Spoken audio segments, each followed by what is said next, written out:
Hello guys, welcome to learners locker. Guys, आज की इस वीडियो में हम लोग कवर करने वाले हैं राइट टू प्रॉपर्टी। उससे पहले अगर आपने अभी तक हमारे टेलीग्राम चैनल को सब्सक्राइब नहीं किया है तो प्लीज उसको जाके सब्सक्राइब कर लीजिए। वहां पे बहुत सा ऐसा कंटेंट आपको प्रोवाइड कर दिया जाता है जो कि इम्पोर्टेंट रहता है आपके एग्जाम पॉइंट ऑफ व्यू से। तो चलिए बिना टाइम गवाए आज के टॉपिक पे चलते हैं, जो कि है राइट टू प्रॉपर्टी। अब देखिए, राइट टू प्रॉपर्टी पहले जो था वो हमारे 7 फंडामेंटल राइट्स में से एक था। अभी हमारे पास कितने फंडामेंटल राइट्स हैं? 6। बट 1978 से पहले हमारे पास 7 फंडामेंटल राइट्स थे। किसमें? पार्ट 3 में, जिसको कि हम कवर कर रहे हैं। उसमें से एक राइट था आपके पास, राइट टू प्रॉपर्टी। इसलिए इसको हम पार्ट 3 में ही कवर कर लेंगे। तो चलिए अभी देखते हैं कि राइट टू प्रॉपर्टी हमें देखने को कहाँ मिलता था।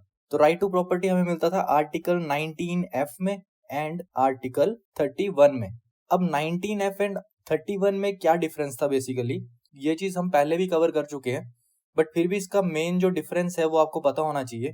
तो एक बार और देख लेते हैं। जो 19F है वो बेसिकली एप्लीकेबल था आपका सिर्फ सिटीजन्स के लिए, जबकि जो आर्टिकल 31 है वो था आपका applicable to every person. Means अगर कोई नॉन सिटीजन है, मीन्स कोई फॉरेनर है, और अगर उसकी प्रॉपर्टी भी इंडिया के अंदर है तो उसके प्रॉपर्टी राइट्स को भी ये सेफगार्ड करेगा। तो बेसिकली राइट टू प्रॉपर्टी में है क्या कि आपकी प्रॉपर्टी को कोई एक्वायर नहीं कर सकता है विदाउट योर परमिशन। अगर कोई ऐसा करता है तो आप जो है वो डायरेक्टली सुप्रीम कोर्ट में जा सकते थे। किसके अगेंस्ट? स्टेट के अगेंस्ट या फिर एनी प्राइवेट पर्सन के अगेंस्ट। तो ये चीज तो आपको क्लियर थी, क्योंकि ये हमारा एक फंडामेंटल राइट था। तो हमारे पास ये राइट था अंडर आर्टिकल 32 कि हम जा सकते हैं directly to the supreme court अगर ये वायलेट होता है तो। इतनी सी बात आपको समझ आ गई।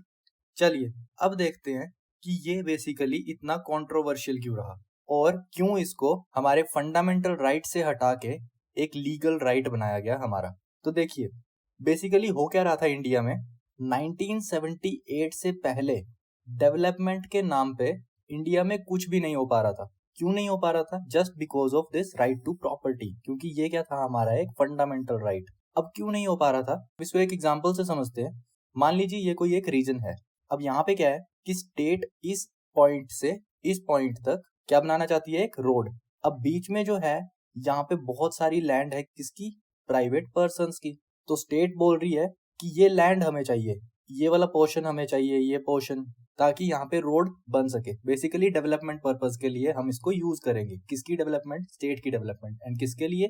पब्लिक पर्पस के लिए। अब इस केस में क्या था कि जो प्राइवेट पर्सन्स जिनकी ये लैंड है वो लोग देने से मना कर देते थे। अब क्योंकि राइट टू प्रॉपर्टी एक फंडामेंटल राइट था उस टाइम पे, तो होता क्या था कि ये डायरेक्टली मूव कर जाते थे सुप्रीम कोर्ट पे। अब सुप्रीम कोर्ट में जो जज है उनको भी पता होता था कि स्टेट जो है वो ये प्रॉपर्टी एक्वायर करना चाहती है just for development purpose. But क्योंकि सुप्रीम कोर्ट क्या है? Interpreter of constitution. तो उसको इंटरप्रेट करना था कॉन्स्टिट्यूशन, जिसमें कि जो राइट टू प्रॉपर्टी है ये किस में आता था? फंडामेंटल राइट में। इसके लिए सुप्रीम कोर्ट भी इसमें कुछ नहीं कर सकता था, और ये जो फैसला आता था वो आता था इन प्राइवेट ऑनर्स के हक में, और जिसकी वजह से डेवलपमेंट के नाम पे कुछ भी नहीं हो रहा था इंडिया में। तो ये चीज आपको समझ आ गई। बस यही रीजन था जिसकी वजह से ये राइट टू प्रॉपर्टी जो है वो बहुत ज्यादा कंट्रोवर्शियल रहा। अब इस चीज को खत्म करने के लिए स्टेट ने क्या स्टेप्स उठाए? तो स्टेट्स ने क्या किया? बेसिकली अगर कोई लॉ है जिसकी वजह से आप डेवलपमेंट नहीं कर पा रहे हो अपनी कंट्री के अंदर, तो वो बेसिकली करते क्या है उसमें? अमेंडमेंट्स। वही चीज यहाँ पे की गई। बहुत सारी कॉन्ट्रोवर्सीज ने जन्म दिया बहुत सारी अमेंडमेंट्स को। जैसे फर्स्ट कॉन्स्टिट्यूशनल अमेंडमेंट एक्ट, वहीं पे इस टॉपिक का जो है वो जिक्र कर दिया गया था। Then fourth constitutional amendment act, then seventh, then 25th, then 39th and even 42nd constitutional amendment act में भी इसका जिक्र किया गया। अब 42nd कॉन्स्टिट्यूशनल अमेंडमेंट एक्ट बहुत ज्यादा इंपॉर्टेंट हो जाता है, क्योंकि इस अमेंडमेंट को मिनी कॉन्स्टिट्यूशन भी बोला जाता है, जो कि हमने अपनी पिछली वीडियोस में देखा ही था। अब क्यों इसको मिनी कॉन्स्टिट्यूशन बोला जाता है? क्योंकि बहुत सारे इंपॉर्टेंट चेंजेस हमारे संविधान के अंदर इस अमेंडमेंट के जरिए लाए गए हैं, इसलिए इसको मिनी कॉन्स्टिट्यूशन बोला जाता है। इवन दो प्रियम्बल को भी इस अमेंडमेंट एक्ट के जरिए अमेंड किया गया है, एंड प्रियम्बल सिर्फ एक ही बार अमेंड किया गया है। तो ये चीज आपको पता होनी चाहिए। अब आपको ये चीज तो लग गया पता कि क्यों इस चीज को यहाँ से हटाया गया एंड क्या परेशानियां आ रही थी गवर्नमेंट को या स्टेट को। तो उन्होंने इसका निचोड़ क्या निकाला कि बहुत सारी अमेंडमेंट्स कर दी एंड जिसकी वजह से इन्होंने क्या किया, इस आर्टिकल 31 के अंडर 3 क्लॉज ऐड किए। कौन कौन से? Clause A, clause B and clause C, जिसमें अपनी सहूलियत के हिसाब से इन्होंने लॉज बनाए जिससे कि जो प्राइवेट पर्सन है वो इंटरफेयर ना कर सके वाइल एक्वायरिंग प्रॉपर्टीज। अब क्वेश्चन ये आता है कि क्या हर किसी इंसान की प्रॉपर्टीज को किसी भी पर्पज के लिए एक्वायर किया जा सकता है स्टेट के द्वारा? तो नहीं। जो प्रेजेंट सिनेरियो है उसमें भी आपको दो कंडीशंस ऐसी देखने को मिल जाती हैं जो आर्टिकल 31 बात करता था कि अगर स्टेट को एक्वायर करनी है कोई प्रॉपर्टी तो दो कंडीशंस जो है वो उसको फुलफिल करनी पड़ती हैं। कौन कौन सी? अब ये आपके मेंस पर्सपेक्टिव से भी इंपॉर्टेंट हो जाता है, कई बार पूछ लिया जाता है कि कौन सी ऐसी कंडीशंस हैं जिनको फुलफिल करना पड़ता है स्टेट को वाइल एक्वायरिंग प्रॉपर्टीज। तो ये आपको पता होनी चाहिए। तो देखिए उसमें क्या है कि जो प्रॉपर्टी एक्वायर की जा रही है स्टेट के द्वारा वो बेसिकली यूज होनी चाहिए फॉर पब्लिक पर्पज। अब उसमें ऐसा नहीं है कि आपकी अगर प्रॉपर्टी एक्वायर कर रही है स्टेट तो कोई मिनिस्टर अपना फार्म हाउस उस पर बिल्ड कर रहा है, तो ऐसा नहीं हो सकता। दूसरी उसमें कंडीशन क्या है कि जो उस प्रॉपर्टी की उस टाइम पे जब वो एक्वायर कर रही है मार्केट वैल्यू होगी उतनी ही स्टेट को कंपनसेशन देनी पड़ेगी उस प्रॉपर्टी ओनर को। अगर ये दोनों कंडीशंस फुलफिल करती है स्टेट तभी वो उस प्रॉपर्टी को एक्वायर कर पाएगी। और ये हमें कंडीशंस कहां से पता चलती हैं? आर्टिकल 31 की डेफिनेशन से। चलिए इसको देख लेते हैं। इसमें क्या लिखा है? That no person shall be deprived of his property saved by authority of law and compensation would be paid to a person whose property has been taken for public purpose. तो यही दो कंडीशंस जो है वो fulfil करनी पड़ती हैं state को वाइल एक्वायरिंग प्रॉपर्टीज। ये चीज आपको पता चल गई। अब इसके बाद फाइनली हुआ क्या? 44th कॉन्स्टिट्यूशनल अमेंडमेंट एक्ट 1978 के अंडर राइट टू प्रॉपर्टी को अबॉलिश कर दिया गया था एज फंडामेंटल राइट एंड इसको बनाया गया हमारा लीगल राइट। कहाँ पे? Under article 300A। और 300A कहाँ पे आता है आपका? पार्ट 12 में। तो ये चीज आपको पता होनी चाहिए। इस स्लाइड में आपको ये चीज पता चल गई होगी कि राइट टू प्रॉपर्टी बेसिकली है क्या एंड कौन कौन से पहले राइट टू प्रॉपर्टी हमें देखने को मिलते थे अंडर फंडामेंटल राइट्स। वो थे हमारे आर्टिकल 19F एंड 31। और इसमें बेसिक डिफरेंस क्या था वो आपको पता चल गया दैट ये 19F जो है वो डील कर रहा है सिर्फ सिटीजन्स के साथ एंड वाइल 31 जो है वो डील कर रहा है एवरी पर्सन के साथ। मीन्स इसमें सिटीजन्स भी आएंगे फॉरेनर्स भी आएंगे। उसके बाद क्यों ये जरूरत पड़ी कि हमने इसको फंडामेंटल राइट से उठा के इसको लीगल राइट बनाया, तो वो हमने यहाँ पे देख ही लिया कि क्या हुआ था। उसके बाद कॉन्स्टिट्यूशनल अमेंडमेंट्स की गई स्टेट के द्वारा क्योंकि ये क्या था बेसिकली एक बहुत ज्यादा कंट्रोवर्शियल टॉपिक था। After that in constitutional amendment के जरिए इसमें 3 क्लॉज ऐड किए गए और इनको फर्दर मॉडिफाई भी किया गया साथ साथ ही। तो वो कौन कौन से क्लॉज थे? Clause A, clause B and clause C, किसमें? अंडर आर्टिकल 31 ही किए गए थे ये। Then finally 44th constitutional amendment के जरिए राइट टू प्रॉपर्टी को फंडामेंटल राइट्स से उठा के लीगल राइट बनाया गया हमारा under article 300A under part 12। तो ये चीज आपको समझ आ गई। अब हम एक एक करके इसके क्लॉज देखेंगे कि ये क्या मॉडिफिकेशन की गई थी clause A, clause B and clause C में। चलिए पहले देखते हैं आर्टिकल 31A। अब आर्टिकल 31A की हेडिंग आपको पता होनी चाहिए। देखिए इसकी हेडिंग क्या है? Saving of laws providing for acquisition of estate etcetera. ये आर्टिकल बेसिकली बनाया गया था to safeguard acquisition of estate. Means जब स्टेट जो है वो एक्वायर कर रही है कोई प्रॉपर्टी को तो उनके इंटरेस्ट को सेफगार्ड करने के लिए बेसिकली। अब वो कैसे करेंगे? तो इस आर्टिकल में ऐसी 5 कैटेगरीज जो है वो मेंशन की गई हैं। अगर इन 5 कैटेगरीज के जरिए अगर कोई प्रॉपर्टी एक्वायर करती है स्टेट और अगर वो आपके आर्टिकल 14 या 19 को वायलेट भी कर रही है तब भी आप सुप्रीम कोर्ट में नहीं जा सकते। तो ये चीज आपको समझ आ गई। अब देखते हैं कि ये 5 कैटेगरीज क्या क्या है।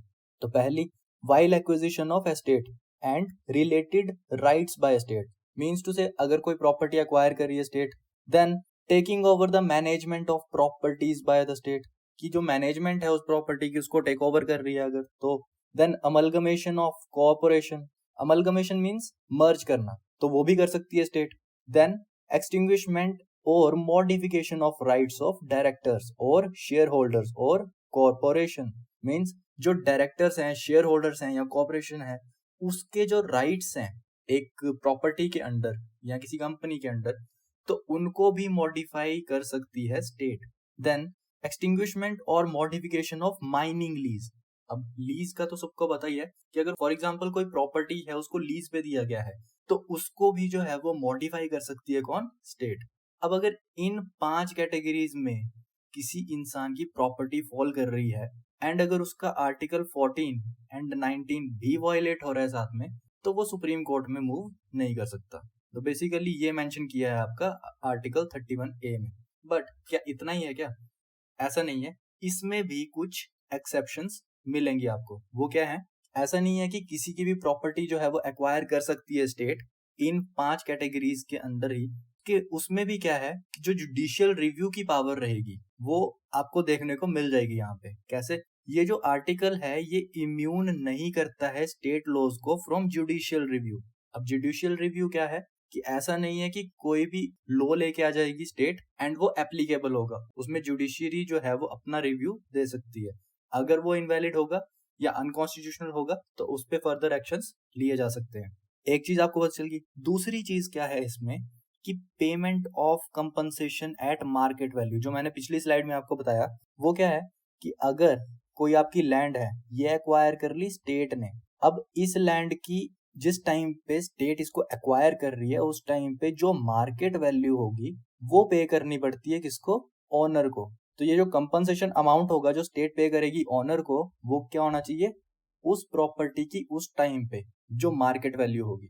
तो ये चीज भी आपको समझ आ गई। तो ये था हमारा आर्टिकल 31A। नेक्स्ट आ जाता है आपके पास आर्टिकल 31B। अब आर्टिकल 31B की क्या जरूरत पड़ेगी जब इतने सारी कैटेगरीज तो उन्होंने पहले से ही रख दी हैं। आर्टिकल 31B बेसिकली इस आर्टिकल को मींस आर्टिकल 31A को अपग्रेड करने के लिए था कि बहुत सारे ऐसे लॉज थे, बहुत सारी ऐसी प्रॉपर्टीज थी जो स्टेट उस टाइम पे भी एक्वायर नहीं कर पा रही थी इन 5 कैटेगरीज के अंदर भी। तो उन्होंने क्या किया कि आर्टिकल 31B लेके आए। अब आर्टिकल 31B क्या है? Basically validation of certain acts and regulation. अब ये जो हेडिंग है ये आपने और कहीं भी पढ़ी है। कहाँ पे? शेड्यूल 9 में। अब जो आर्टिकल 31A था एंड आर्टिकल 31B था, ये दोनों के दोनों आपका एक ही अमेंडमेंट से इसमें इंक्लूड किए गए थे। कौन सी अमेंडमेंट से? फर्स्ट कॉन्स्टिट्यूशनल अमेंडमेंट एक्ट 1951 से। और इसी कॉन्स्टिट्यूशनल अमेंडमेंट एक्ट से हमारा इंक्लूड किया गया था शेड्यूल 9। मींस सब कुछ लिंक्ड है।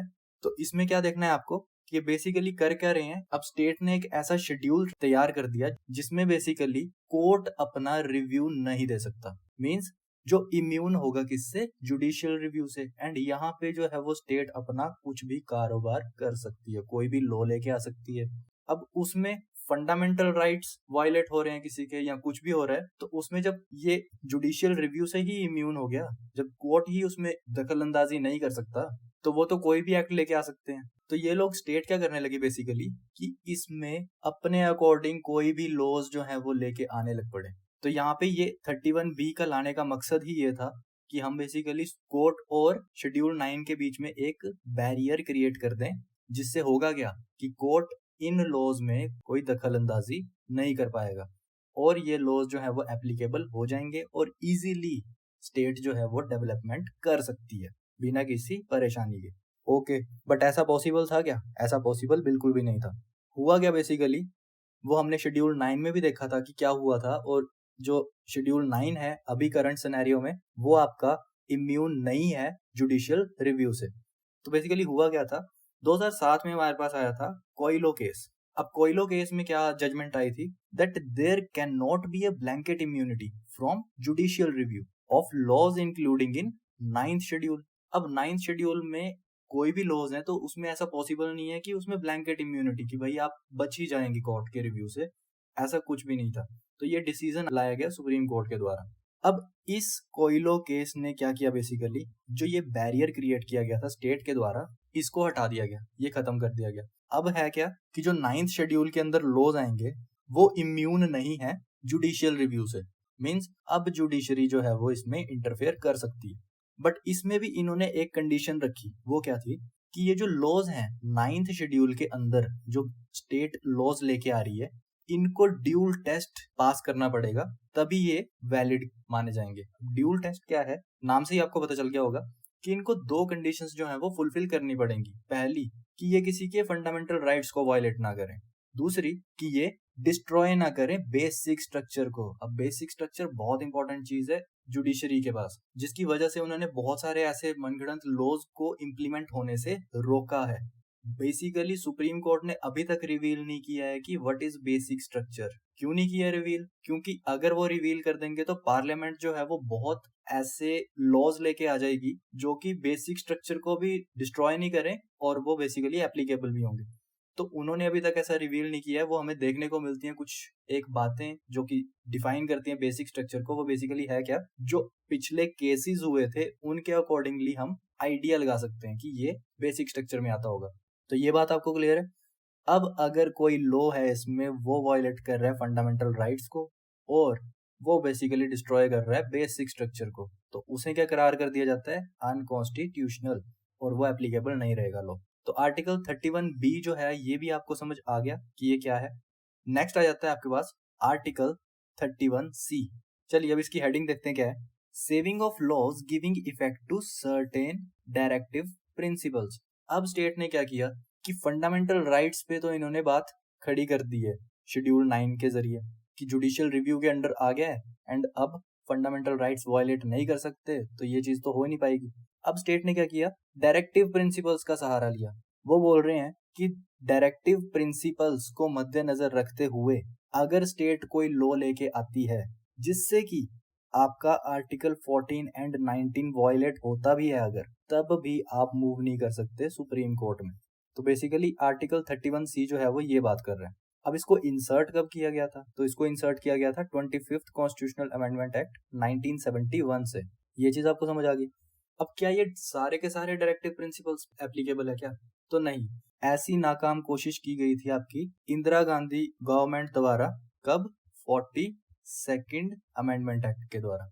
अब 42nd अमेंडमेंट एक्ट में जो आईजी गवर्नमेंट है उन्होंने क्या किया, उन्होंने बोला कि ये जो चीज एप्लीकेबल करो आप 31C, कहाँ पे, ऑल डायरेक्टिव प्रिंसिपल्स पे। अब डीपीएसपी जो है वो पार्ट 4 में आता है आपका एंड इसको हम कवर करने वाले हैं अपने नेक्स्ट टॉपिक में। अभी तो हमारा पार्ट 3 चला है जो कि डील कर रहा है फंडामेंटल राइट से। अब जो नेक्स्ट पार्ट है आपका पार्ट 4, वो आपका डील करता है directive principles of state policies से। तो वो हम इसके बाद हमारा नेक्स्ट टॉपिक वही है। तो जब हम उसको करेंगे तो उसमें आपको सारे के सारे डायरेक्टिव प्रिंसिपल्स डिटेल में बताए जाएंगे। अभी के लिए बस आपको ये ध्यान रखना है कि जो लिंक्ड है आपके आर्टिकल 31C से, उसको हम थोड़ा सा देखेंगे यहाँ पे। चलिए, तो यहाँ पे 42nd अमेंडमेंट एक्ट के जरिए 31C में कोशिश की गई थी कि सारे के सारे डीपीएसपी जो हैं उन पे ये एप्लीकेबल किया जाए, बट सुप्रीम कोर्ट ने इस चीज को खारिज कर दिया कि ऐसा नहीं कर सकते हम। अब बात आती है कि 31C के अंडर ऐसे कौन से डायरेक्टिव प्रिंसिपल्स हैं जिनके जरिए जो है वो हमारे आर्टिकल 14 एंड 19 भी काम नहीं कर रहे। तो वो आ जाते हैं आपके पास article 39B and article 39C। अब देखते हैं ये बात क्या कर रहे हैं बेसिकली। देखिए 39B जो है ये बात कर रहा है equitable distribution of material resources of the community for common good. इसमें बेसिकली वो कह रहा है कि जो मटेरियल रिसोर्सेज होते हैं उनका इक्विटेबल डिस्ट्रीब्यूशन कर सकते हैं parliament for a common good. अब इसमें देखिए इसको एक एग्जांपल के जरिए समझते हैं। जैसे पार्लियामेंट जो है वो कोई स्कीम लेके आए या गवर्नमेंट जो है वो कोई एक स्कीम लेके आ गई, स्कीम XYZ। ये एक हाइपोथेटिकल एग्जांपल है, ये बस आपको समझाने के लिए बताया जा रहा है। तो जो स्कीम XYZ इन्होंने लॉन्च की है इसमें क्या है बेसिकली कि आपके जो गुड्स हैं, मटेरियल रिसोर्सेज हैं, जैसे वीट, राइस एटसेट्रा, कुछ ऐसे जो रिसोर्सेज हैं, ये जो गवर्नमेंट है वो फ्री में डिस्ट्रीब्यूट करेगी राशन शॉप्स पे। किनको, अब यहाँ पे एक इन्होंने फिल्टर लगा दिया, किनको, जिन लोगों की एनुअल सैलरी जो है वो 1 लाख से कम है। अब जो लोग जो हैं जिनकी सैलरी तो कम है वो लोग तो इस चीज का फायदा उठा रहे हैं, बट जिनकी सैलरी एनुअल इनकम जो है वो 1 लाख रुपए से ज्यादा है, वो लोग बोलेंगे कि हमारा आर्टिकल 14 जो है वो वायलेट हो रहा है, हमारे साथ हो रही है क्या, डिस्क्रिमिनेशन, कि इसमें इक्वालिटी का कॉन्सेप्ट तो कहीं पे दिख ही नहीं रहा, आप इक्वल कैसे रख रहे हैं। या तो आप ये सारी की सारी चीजें जो है वो सभी को प्रोवाइड करो ऑन सेम रेट्स। तो क्या वो इंसान directly to the supreme court जा सकता है? क्वेश्चन आता है ये। तो बिल्कुल भी नहीं जा सकता। क्यों? क्योंकि यहाँ पे आपके पास आर्टिकल 31C आ जाता है। अब 31C बोल रहा है कि ये जो आर्टिकल है, आर्टिकल 39B, अगर इस आर्टिकल को मद्देनजर रखते हुए स्टेट कोई लॉ बनाती है और जिससे कि किसी इंसान का आर्टिकल 14 या आर्टिकल 19 वायलेट होता है, तो वो जो है वो सुप्रीम कोर्ट या किसी भी कोर्ट में नहीं जा सकता। वो बेसिकली हो क्यों रहा है? सोशल इक्वालिटी के लिए। तो ये बात आपको समझ आ गई। दूसरा इसमें आर्टिकल जो गिवन है वो क्या है? आर्टिकल 39C, जो कि प्रिवेंट करता है concentration of wealth and production से। अब इसका मीनिंग क्या है? चलिए इसको भी एक एग्जाम्पल से समझते हैं। जैसे मान लीजिए ये पर्सन है कोई A, B एंड C। अब A की इनकम बहुत ज्यादा है, B की इनकम मॉडरेट है एंड C की इनकम बहुत ज्यादा कम है। अब A जो है ये आपका टैक्स पे कर रहा है 30%, B पे जो टैक्स लग रहा है वो लग रहा है 18% एंड C पे कोई टैक्स ही नहीं लग रहा। तो यहाँ पे इसके दो मजे हैं। ये दो जो है वो उठ के चले जाएंगे सुप्रीम कोर्ट एंड बात करेंगे कि हमारा आर्टिकल 14 जो है वो वायलेट हुआ है, आप इनकम टैक्स जो है वो सबसे बराबर लो, हमसे ज्यादा क्यों ले रहे हो? तो क्या ये ऐसा कर सकते हैं? बिल्कुल भी नहीं कर सकते, क्योंकि आर्टिकल 39C जो है वो बेसिकली एक डायरेक्टिव प्रिंसिपल है जो सोशल जस्टिस के लिए बनाया गया है। वो बेसिकली प्रिवेंट कर रहा है अमीर को और अमीर होने से और गरीब को और गरीब होने से। तो ये चीज आपको समझ आ गई होगी कि क्यों ये हो रहा है। एंड 31C के तहत आपके अगर फंडामेंटल राइट्स में आर्टिकल 14 या 19 वायलेट भी हो रहे हैं इससे, तब भी आप इस चीज को लेके कोर्ट में नहीं जा सकते। तो ये चीज आपको समझ आ गई। नेक्स्ट एक कोर्ट आता है आपके पास, where article 31C comes, article 14 goes out. तो जब ऐसी कहीं पे आपको स्टेटमेंट देखने को मिलती है तो वो क्या होती है? बिल्कुल सही, क्योंकि आर्टिकल 31C में आपके आर्टिकल 14 एंड 19 जो है वो काम नहीं करते हैं। तो ऐसी छोटी छोटी स्टेटमेंट्स को भी आपको ध्यान में रख के चलना है, क्योंकि क्वेश्चंस जो है वो यहीं से पूछे जाते हैं। तो आज का लेक्चर यहीं पे खत्म होता है एंड नेक्स्ट जो है वो हम देखने वाले हैं राइट टू कॉन्स्टिट्यूशनल रेमेडीज, जो कि बहुत इंपॉर्टेंट है। तो आई थिंक इसके 2 या 3 वीडियोस बन सकते हैं। एंड अगर आपके लेक्चर से रिलेटेड कोई भी क्वेरीज हैं तो आप हमारे कमेंट सेक्शन में उसको पूछ सकते हैं, हम लोग डेफिनेटली उस चीज को रिजॉल्व करने की कोशिश करेंगे। एंड गाइज अगर आपको वीडियोस पसंद आ रहे हैं तो प्लीज वीडियोस को लाइक कीजिए, चैनल को सब्सक्राइब कीजिए एंड शेयर कीजिए अपने फ्रेंड्स के साथ, ताकि उन तक भी ये इन्फॉर्मेशन पहुंच सके। चलिए मिलते हैं अपने नेक्स्ट वीडियो में, तब तक के लिए थैंक यू।